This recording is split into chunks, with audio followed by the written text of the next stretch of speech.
ब्रेकनंतर पुन्हा एकदा स्वागत. एक महत्त्वाची बातमी समोर येते. मनोज जरांगेंच्या फोन नंतर धाराशिवमधील आंदोलन जे आहे ते आंदोलकांना फोन केल्याने ते मागे घेण्यात आलेलं आहे.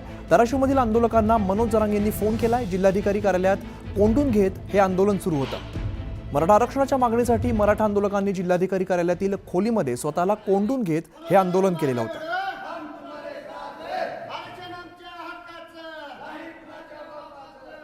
तर आमचे प्रतिनिधी बालाजी सध्या आपल्यासोबत आहेत. बालाजी, मनोज जरांगें संदर्भात आंदोलन सुरू होतं, जिल्हाधिकारी कार्यालयात कोंडून सुद्धा घेतलेलं होतं. सध्याचे काय अपडेट्स आहेत? आम्ही 2.5 तास हे जे आहे ते आंदोलन सुरू होतं. जिल्हाधिकारी कार्यालयाचं, जिल्हाधिकारी ज्या ठिकाणी बसतात त्यांच्या समोरच सुनावणीची केसेस ज्या आहेत त्या सुनावणीची रूम असते आणि त्या रूममध्ये जिल्हाधिकारी कार्यालयाच्या आवारातल्या लागूनच रूम असणाऱ्या कार्यालयामध्ये मराठा आंदोलक जे आहे ते घुसले होते. त्यांनी स्वतःला कोंडून घेतलं होतं.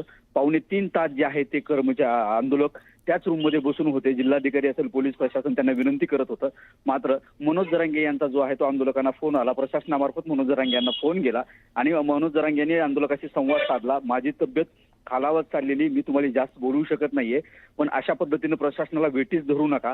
तुमच्या मागण्या ज्या आहेत त्या सनदशीर पद्धतीने मागा आणि हे आंदोलन जे आहे ते मागे घ्या अशी विनंती, सूचना ज्या आहे ते मनोज जरांगे यांनी आंदोलकांना केल्या. त्यानंतर आंदोलकांनी जे आहे ते थेट आंदोलन आपले जे आहे ते मागे घेतलं. मात्र यातली महत्वाची गोष्ट आहे की जिल्हाधिकारी यांनी या आंदोलनाच्या मागे घेण्यासाठी मध्यस्थी केली. मनोज जरांगे यांना सुद्धा संपर्क केला.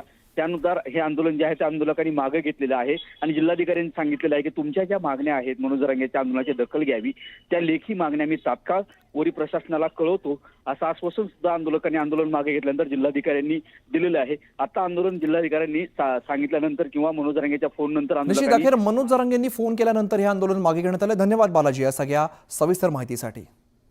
आणि या बातमीनंतर एक छोटासा ब्रेक घेतो आणि लगेचच परत येतो. पाहत राहा न्यूज 18 लोक.